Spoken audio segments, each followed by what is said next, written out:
prends mon portable parce que je pense pas qu'il y ait d'heure de montre ici quelque part.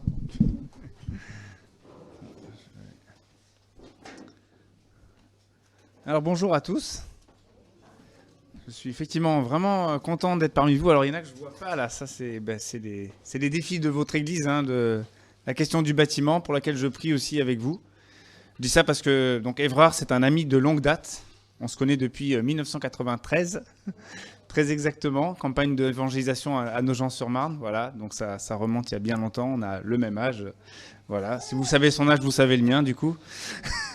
Voilà, et j'ai vraiment à cœur votre église aussi, hein, parce qu'il y a aussi des personnes de Champs-sur-Marne, je pense, qui ont aidé un peu à la construction de l'église ici. Et puis voilà, j'ai plaisir à avoir des nouvelles de vous et prier pour la bonne marche, la bonne évolution de votre église. Et je me réjouis de partager aussi la parole avec vous ce matin. Donc je suis exactement en deuxième année là, mais ça va durer un peu plus longtemps que les autres. Deuxième année à l'Institut biblique à Nogent. Voilà, j'avais déjà commencé un peu des cours du soir avant. Effectivement, auparavant, j'étais éducateur spécialisé pendant 18 ans. Voilà, mais Dieu s'est largement servi de cette formation et de ce métier pour me former dans mon caractère, me conduire à marcher par la foi, m'apprendre énormément de choses. Donc je suis vraiment reconnaissant pour ça. Et voilà, et donc on s'engage effectivement avec ma femme et mes deux filles qui sont à Champs-sur-Marne. Actuellement, moi je suis en stage à l'église de Ponto-Combo, que vous connaissez probablement, la grande église de Ponto-Combo, voilà, pour continuer de voir un peu d'autres choses. Et donc mes filles ont un peu de mal, une semaine sur deux, ils viennent avec moi à Ponto-Combo, mais c'est un peu difficile parce qu'elles aiment tellement leur église à Champs. Donc ce matin, désolé, vous ne les verrez pas, elles sont de l'autre côté de la Marne. Voilà. Donc je vous propose, sans plus tarder, qu'on entre dans le vif du sujet. On va lire la fin de la lettre aux Éphésiens, que vous avez déjà étudié pas mal ces dernières semaines, je crois. Et donc, on va lire Éphésiens au chapitre 6, et les versets 10 à 24, donc jusqu'à la fin.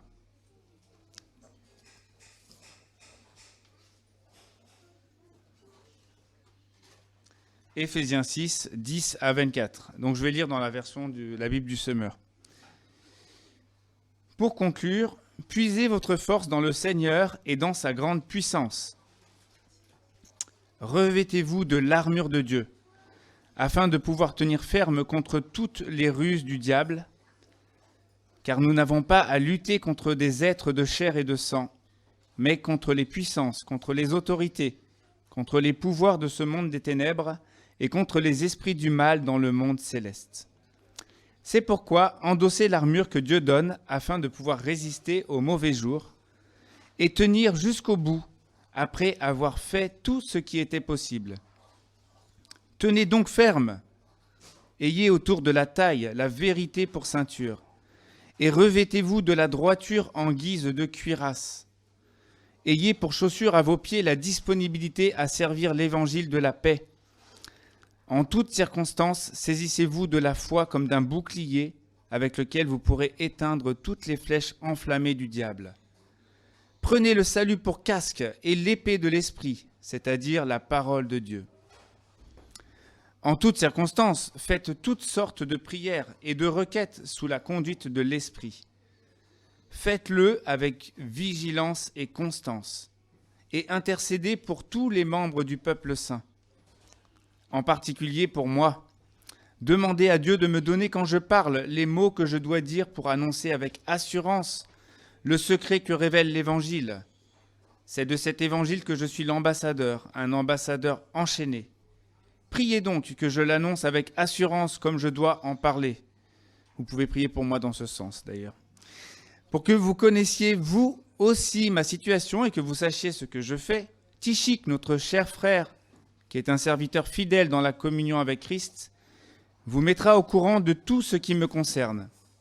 Je l'envoie exprès chez vous pour qu'il vous donne de mes nouvelles et vous encourage ainsi. Que Dieu le Père et le Seigneur Jésus-Christ accordent à tous les frères et sœurs la paix et l'amour avec la foi. Que Dieu donne sa grâce à tous ceux qui aiment notre Seigneur Jésus-Christ d'un amour inaltérable. Amen. Voilà le titre du message. Centrons-nous sur le Seigneur. pour mener le combat spirituel. Alors c'est vrai que le combat spirituel, c'est un sujet un peu chaud, un peu important, enfin très important, mais aussi un peu délicat. Délicat pourquoi ? Parce qu'on entend plein de choses sur ce sujet. Probablement tout et son contraire, et je pense que c'est important pour nous, c'est la première chose que je veux dire en intro, d'arriver un peu à garder l'équilibre. Donc c'est-à-dire qu'il y a des personnes qui vont voir un petit peu des démons partout, et dès qu'il y a un problème chez quelqu'un, il sait qu'il y a un démon à chasser. Voilà, ça c'est un extrême qu'on entend. Si vous écoutez des prédications sur Internet, vous en entendez sûrement. Mais à l'autre extrême, il y a aussi ceux qui minimisent ça, qui ne voient quasiment plus qu'on est dans un combat spirituel, et le texte nous rappelle quand même que c'est bien le cas. Il y en a qui ne croient même plus d'ailleurs en l'existence du diable et des démons, et c'est aussi très mauvais également. Et je pense qu'entre ces deux extrêmes, on a vraiment à garder l'équilibre, et je pense que c'est important qu'on soit aussi prudent et humble face à ce sujet qui n'est pas évident. Mais je pense que notre texte, qui est le texte dans le Nouveau Testament qui enseigne le sujet de manière la plus complète, va vraiment nous aider quand même à garder cet équilibre et puis à avoir des bases solides pour pouvoir discerner ce qui se passe à ce niveau-là. Ça, c'est la première chose que je voulais dire. La deuxième en intro, c'est que ce texte, il fait partie d'une lettre que vous avez étudiée. Donc, c'est pas juste, on va pas juste... Il y a ce texte-là, certes, mais il fait partie de toute une lettre, de tout un ensemble de choses que Paul a dit. Parce qu'avec le combat spirituel, et pour ceux particulièrement qui pensent qu'il faut chasser des démons à tout va dès qu'il y a un problème, du coup, ça pourrait aussi faire penser que ça nous déresponsabilise. Du coup, quelle est notre responsabilité quand on est face à un problème, face à un péché, face à... Voilà. Paul, dans la lettre, il est loin de nous déresponsabiliser, au contraire. Il nous montre qu'on a des choses positives à faire, des choses que Dieu attend de nous, et puis on a à combattre contre le péché, contre les mauvaises tendances qui sont encore en nous. Donc le texte qu'on va voir ce matin sur le combat spirituel n'annule pas du tout ce que Paul a dit précédemment, et donc il n'est pas du tout question de nous déresponsabiliser.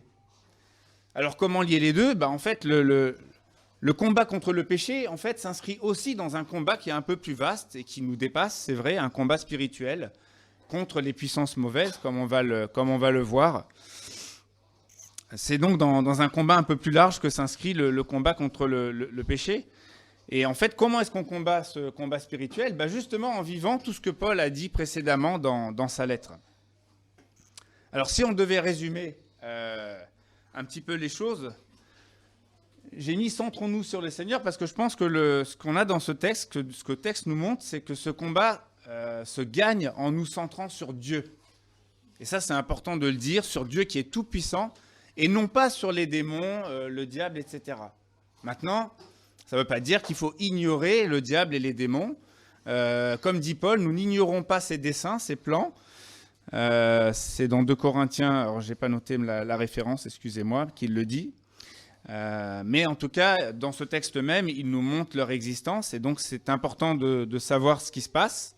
Mais le but pour nous, ça va être de nous centrer sur Dieu et de tenir ferme dans notre foi en Dieu. Et donc, comment est-ce qu'on combat ce combat spirituel ? Je vous propose trois axes. Le premier, c'est versets 10 à 13, en combattant par la puissance de Dieu. Le deuxième, en endossant l'armure de Dieu qu'il a prévue pour nous. C'est les versets 14 à 17. Et puis le troisième point, c'est en priant, parce qu'en priant, on dépend de Dieu. Les versets 18 à 20. Donc le premier point, c'est combattons par la puissance de Dieu. Et Paul, dans les versets 10 à 13, nous présente un petit peu ce qu'est le combat spirituel, de manière là un peu large, avant d'entrer dans les détails. Il nous montre un petit peu quelles sont les forces en présence dans ce combat. Donc la première force en présence, et donc on le rappelle, je viens de le souligner déjà à plusieurs reprises, le Seigneur Jésus. Verset 10, pour conclure, puisez votre force dans le Seigneur et dans sa grande puissance, ou sa force souveraine, ou sa force toute puissante dans d'autres versions. Donc ça, c'est important de se rappeler, la première force en puissance dans ce combat, c'est ni nous ni le diable, c'est le Seigneur qui est tout puissant, et dont la victoire, qui a déjà remporté la victoire. Alors j'aimerais qu'on lise, si vous avez vos Bibles, on est toujours dans Éphésiens, mais qu'on reprenne justement ce que Paul a dit dans Éphésiens 1, les versets 19b à 21. Parce que là, il y a quelque chose d'essentiel dont on a besoin et qu'on aura toujours besoin de se rappeler.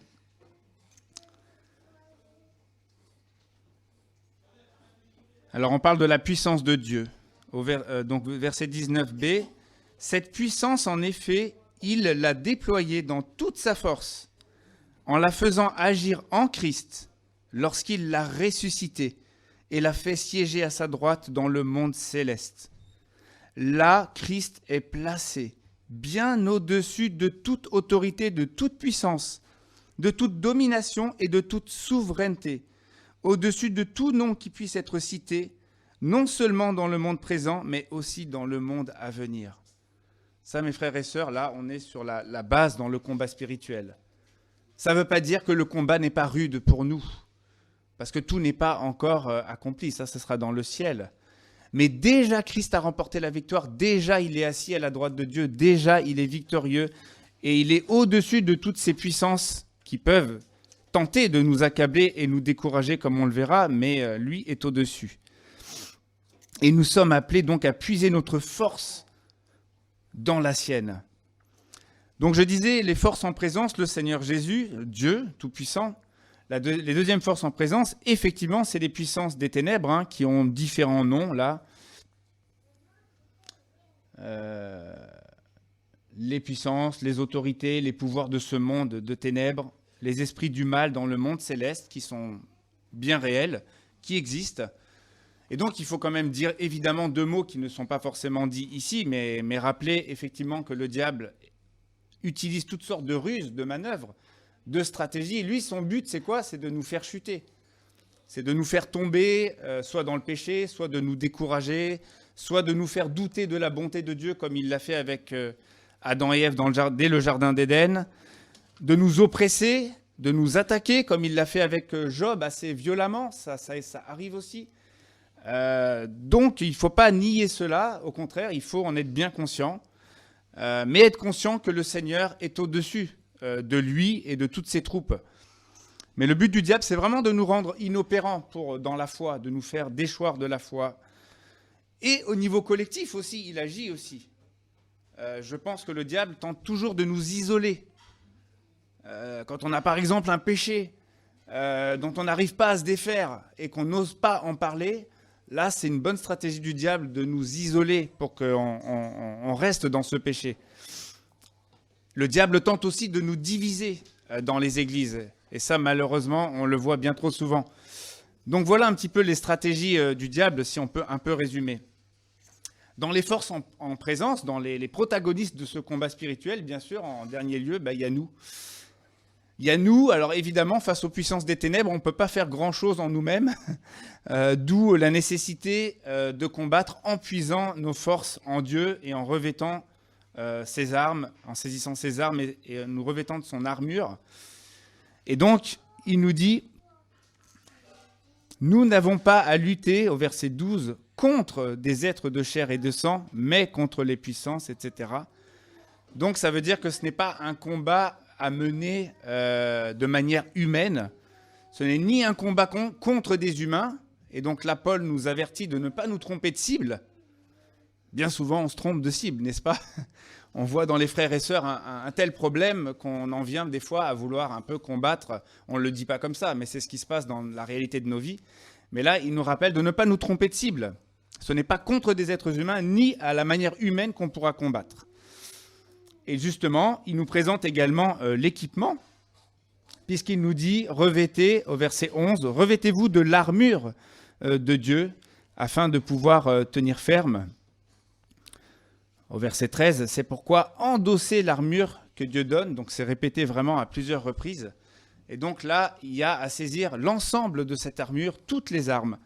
Et on a de quoi méditer et prier à ce sujet, et c'est ce qu'on va faire dans la suite du message.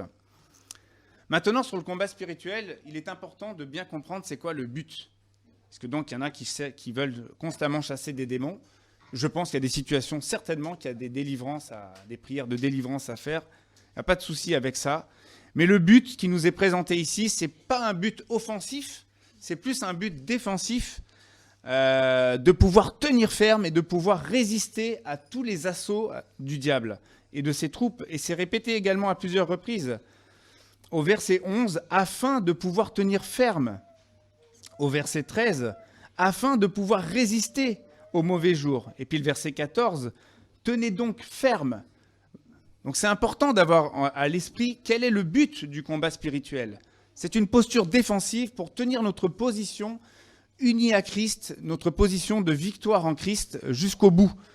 Et donc ça se situe à quel niveau? Se tenir ferme au niveau de notre foi.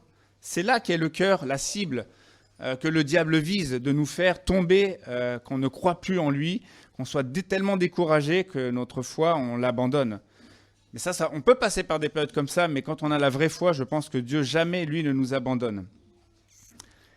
Et donc, c'est dit de résister dans le mauvais jour et de faire tout ce qui est possible, au verset 13.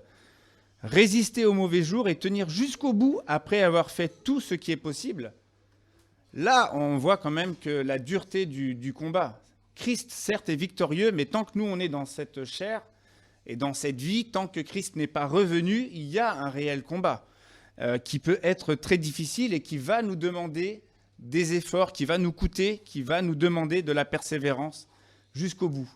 Mais l'encouragement, c'est le Seigneur est déjà victorieux et il est au-dessus de toutes ces puissances qui tentent de nous malmener. Alors pour être assez concret aussi, illustrer un petit peu ce qu'on vient de dire, que le Seigneur est au-dessus, victorieux, et j'ai envie de dire, quel que soit notre ressenti, ceci dit, notre ressenti, il ne faut pas non plus le nier, il peut être, comme je le disais, difficile, et j'ai pour ma part, je suis passé par, c'est déjà il y a longtemps derrière moi, mais entre 20 et 30 ans, je suis passé vraiment par une période compliquée, où j'ai été vraiment bombardé de pensées négatives à mon sujet, et j'étais vraiment dans un état de déprime et d'angoisse de plus en plus forte. Quelle était l'origine de ce problème? Voilà, je ne vais évidemment pas rentrer là maintenant dans les détails, mais c'était à la fois donc d'ordre spirituel, je pense qu'il y avait quelque chose de l'ordre du combat spirituel, et à la fois d'ordre psychologique. Et je pense qu'il faut qu'on fasse attention à pas toujours opposer les choses. Il y avait des choses dans mon histoire familiale qui ont fait que j'ai été pris dans toutes ces pensées négatives.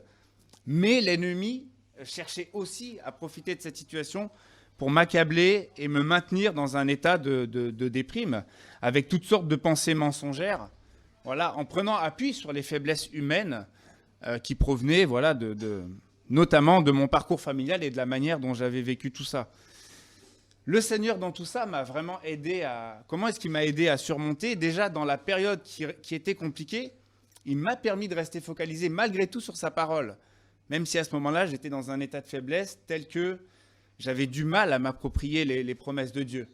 Mais malgré tout, sa grâce je le dis avec le recul, j'ai vu que sa grâce m'a maintenu et que je me maintenais quand même dans la parole de Dieu, dans la prière.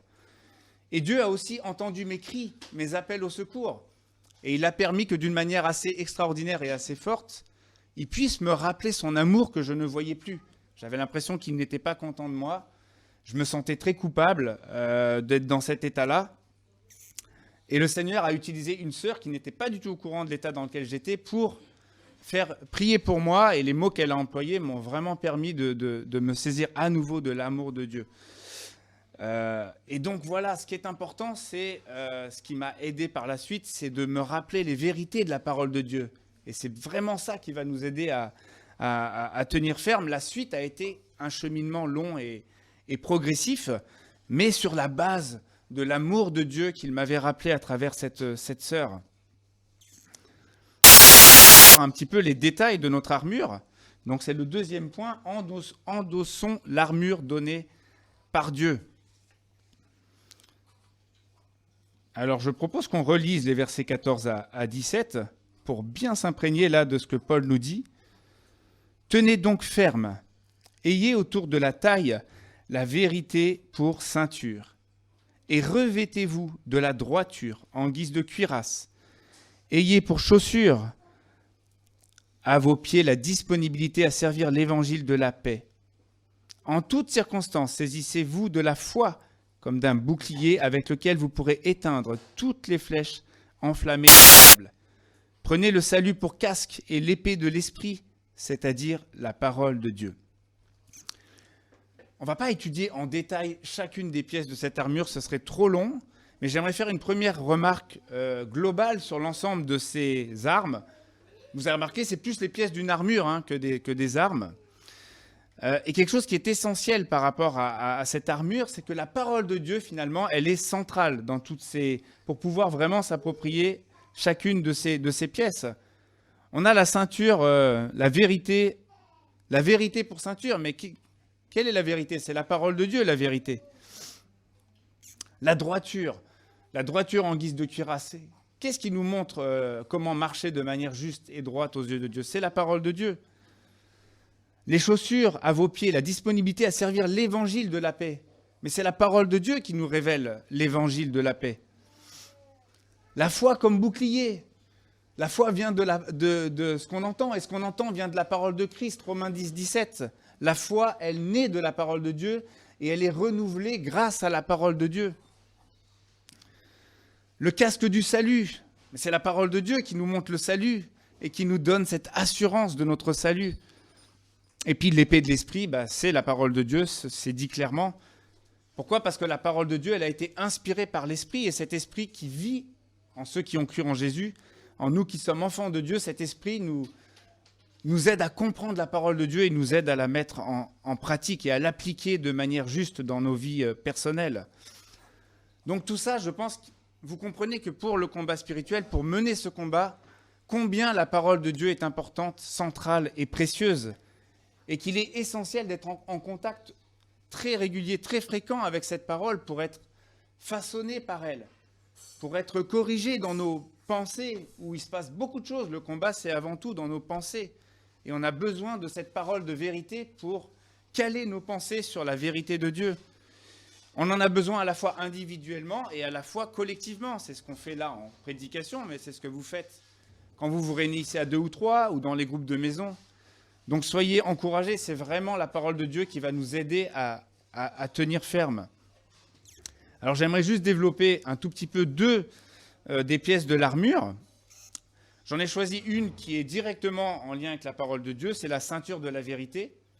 Et puis l'autre, c'est les chaussures. Parce que là, c'est la réponse à la parole de Dieu, la disponibilité à servir l'évangile de la paix. Alors déjà, la ceinture de la vérité. La vérité, c'est la parole de Dieu. C'est Jean qui le dit, c'est dans Jean que c'est écrit, mais c'est aussi Éphésiens aussi qui le dit. Éphésiens 1,13 nous parle de la parole de la vérité. Et en Christ, vous aussi, vous avez entendu le message de vérité, cet évangile qui vous apportait le salut. Donc, la ceinture de la vérité, c'est l'évangile. Et l'évangile, c'est quoi? C'est cette bonne nouvelle que Jésus est venu, qu'il est mort à la croix, qu'il est ressuscité, pour qu'on soit libéré de notre péché, qu'on puisse être réconcilié avec Dieu.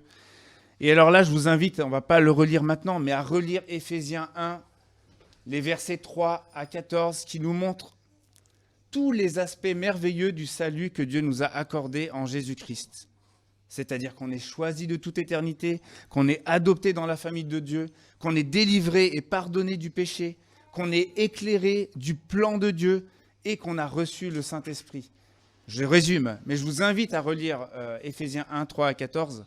Pour ma part, c'est un passage que je relis très souvent parce que ça me réjouit et ça me rappelle des vérités essentielles qui m'aident à tenir ferme dans le combat. Alors pourquoi la ceinture? À l'époque, ils n'étaient pas en veste là comme moi ou habillés comme vous. Ils avaient des tuniques assez amples. Et donc, justement, dans les combats, si on voulait combattre efficacement, il fallait une ceinture pour resserrer la tunique et avoir des mouvements efficaces pour mener à bien le combat. Et donc, il y a un parallèle, évidemment, et je pensais au psaume 119, verset 11, qui nous dit « Je serre ta parole dans mon cœur afin de ne pas pécher contre toi. » Si la ceinture, elle est mal serrée, vous imaginez bien que les mouvements, on n'arrive plus trop à les faire correctement. Même si elle est un peu relâchée, il va y avoir une gêne. on n'aura pas des mouvements efficaces. Et le parallèle avec le combat spirituel, c'est qu'on sera plus vulnérable si on n'est pas ancré dans la parole de Dieu, dans l'Évangile. On va être vulnérable aux mensonges de l'ennemi, on va être vulnérable aux tentations qu'il essaye de nous apporter. Donc j'aimerais dire, par exemple, quand on ne tient pas fermement l'Évangile, on peut être vite gagné par l'orgueil. Alors il se manifeste de différentes manières. On est tous sujets à l'orgueil. On a tous à combattre contre l'orgueil de toute façon, il me semble. Mais l'Évangile, c'est quoi? C'est vraiment la grâce de Dieu pour nous. Et l'orgueil, c'est vraiment de penser qu'en fait, on peut s'en sortir par nous-mêmes. On commence à oublier, des fois très subtilement, que tout est grâce, en fait, et qu'on n'a rien mérité, et qu'on n'est rien sans Dieu. Ça a été rappelé dans la présidence, qu'on n'est rien sans Christ. Donc quand on repasse dans nos cœurs cet évangile, en relisant par exemple Éphésiens 1, 3 à 14, c'est vraiment une source pour nous de reconnaissance, une source d'humilité devant le Seigneur, et ça nous aide à combattre contre l'orgueil. Mais quand on a de l'orgueil, on peut aussi, comme je le disais tout à l'heure, mener de mauvais combats dans l'Église et penser qu'on a, parce qu'on est tous différents, ça a été aussi rappelé. Et c'est super, toutes ces différences, mais ces différences sont aussi sujets de tensions, de frictions, de choses qui sont parfois compliquées parce qu'on reste des êtres humains. Et donc on peut se tromper facilement de combat et voir davantage les défauts des autres au lieu de regarder à ce qu'il y a à combattre dans notre propre vie. L'Évangile nous rappelle que nous sommes frères et sœurs appelés à vivre dans l'unité. Et ça, Éphésiens, toujours, nous le rappelle. Par exemple, Éphésiens 4, verset 3. « Efforcez-vous de conserver l'unité que donne l'Esprit dans la paix qui vous lie les uns aux autres. » Voilà un exemple de mener aussi le combat spirituel. Le Saint-Esprit nous donne l'unité. L'unité, il nous la donne. Mais c'est ensuite à nous, avec son aide, de pouvoir travailler à la conserver, cette unité. Parce que sinon, le diable, lui, son but, c'est de chercher à nous diviser, évidemment. L'évangile, quand on le repasse dans nos cœurs, c'est l'évangile de la paix. Éphésiens montre aussi que Christ est notre paix et qu'il a abattu les murs qui nous divisaient. Il a fait sa part. Et il veut que nous, on puisse conserver cette unité. Donc la paix, c'est aussi être des artisans de paix entre nous. Alors justement, on va voir le deuxième point, c'était les chaussures. La disponibilité à servir l'évangile de la paix. On a largement expliqué ce qu'était l'évangile. Et cet évangile, c'est vraiment une source, on vient de dire, d'humilité et de reconnaissance, mais aussi une source de motivation pour servir Dieu. Et une source de paix, parce que c'est l'évangile de la paix. Et quand Paul emploie cette expression, il pensait probablement à Ésaïe 52, verset 7, où il nous est dit, donc un texte de l'Ancien Testament, « Comme il est beau de voir sur les montagnes les pas du messager d'une bonne nouvelle, qui annonce la paix, qui parle de bonheur et qui annonce le salut, qui dit à Sion, ton Dieu règne. » Donc la disponibilité à servir l'évangile de la paix, c'est cette disponibilité pour pouvoir apporter la bonne nouvelle à ceux qui nous entourent. C'est la proclamation de cette bonne nouvelle. Mais j'aimerais qu'on réfléchisse un petit peu à ce que cela signifie concrètement. Parce que concrètement, ce n'est pas toujours simple de proclamer, d'annoncer, de dire la bonne nouvelle à ceux qui sont autour de nous. Enfin, à moins qu'il n'y ait que moi qui ai des défis dans ce domaine. Avant de dire le message, avant de pouvoir proclamer le message, je pense qu'il est déjà important que ce message imprègne nos vies et que ça se voit dans notre vie. Et si je prends l'exemple du travail, quand on va au travail, on dit souvent, oui, tu vas au travail, comme ça tu auras des occasions de témoigner, et c'est vrai d'annoncer la parole. Mais je pense que vous avez remarqué comme moi, que ce soit le travail ou à l'école, en premier lieu, les gens, qu'est-ce qu'ils vont regarder? Ils vont regarder comment on est, comment on vit, comment on est en relation avec les autres. Et ça, c'est une base très importante avant de pouvoir... Bon, le Saint-Esprit peut nous inspirer, évidemment, de dire une parole à quelqu'un, des fois même dans la rue, sans qu'il connaisse notre vie. Mais quand on vit au quotidien avec des gens, à l'école, au travail ou là où Dieu nous a placés, je pense que le témoignage, c'est déjà d'être ce porteur de bonnes nouvelles et que cette bonne nouvelle se voit dans notre manière de faire notre travail et nos relations avec nos collègues ou les collègues, les camarades de classe pour ceux qui sont à l'école. La disponibilité à servir l'évangile de la paix, c'est déjà un état d'esprit avant tout. De se rendre disponible devant Dieu, sers-toi de moi, que je sois un canal pour être un messager de paix, mais pas toujours forcément dans la parole, déjà dans la manière dont je vais vivre avec les autres autour de moi. Et puis ensuite, ça vient. Et vous savez, le dernier poste que j'ai fait en tant qu'éducateur, donc j'étais 6 ans dans ce poste-là, c'était entre 2016 et 2022. Pendant 1 an, je n'ai pu dire à personne que j'étais chrétien. Et j'étais découragé. Alors déjà, mon travail était un peu compliqué. Donc j'étais déjà un peu découragé par mon travail en lui-même. Mais en plus, je n'avais eu aucune occasion de témoignage. Donc je me sentais mal, je me sentais coupable. Je me disais, je ne sers à rien. Voilà, bon, ça c'est un petit peu les relents. Hein. Vous avez compris que pour moi, c'est un peu compliqué, le combat dans les pensées parfois. Mais le Seigneur, qu'est-ce qu'il m'a montré ? Il m'a vraiment montré clairement, continue à bâtir des relations, à être comme tu es. Il m'a encouragé, parce que j'étais découragé. Et là, c'était aussi un mensonge du diable. Et qu'est-ce qui s'est passé par la suite ? Le Seigneur m'a redonné courage, et en me redonnant courage, il m'a mis aussi à cœur de prier pour les personnes autour de moi. Et puis, qu'est-ce qui s'est passé ? En fait, naturellement, petit à petit, les occasions de parler sont également sont apparues au fur et à mesure. Et je pense que c'est important de bâtir des relations de confiance. Mes collègues, j'ai compris, en fait, je n'avais pas idée de l'image que je renvoyais aux autres. Mais ils ont pu me renvoyer des choses qui m'ont aidé à comprendre que déjà, j'incarnais Christ par ma manière d'être. Et ensuite, ça m'a donné des terrains favorables pour pouvoir vraiment avoir des conversations personnelles avec certains collègues. Donc, c'était pour nous encourager à vraiment vivre cette disponibilité, voilà, à servir l'évangile de la paix. Et ces chaussures font partie pleinement de l'armure, elles nous protègent, parce que pouvoir incarner Christ autour de nous, c'est vraiment une source de joie, de paix et d'assurance devant lui et devant l'ennemi. Dans Apocalypse 12, verset 11, un beau verset,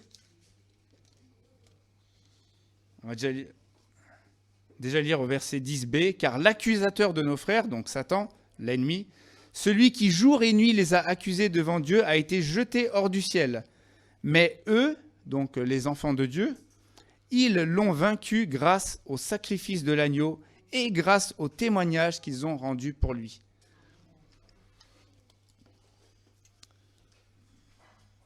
Et maintenant, j'aimerais qu'on puisse juste aborder une sorte, on pourrait dire, de dernière arme. Elle ne fait pas partie de l'armure, mais ça vient juste après.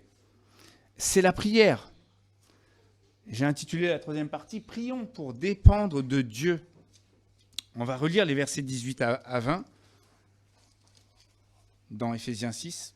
« En toutes circonstances, faites toutes sortes de prières et de requêtes sous la conduite de l'Esprit. Faites-le avec vigilance et constance et intercédez pour tous les membres du peuple saint. En particulier pour moi, demandez à Dieu de me donner quand je parle les mots que je dois dire pour annoncer avec assurance le secret que révèle l'Évangile. C'est de cet Évangile que je suis l'ambassadeur, un ambassadeur enchaîné.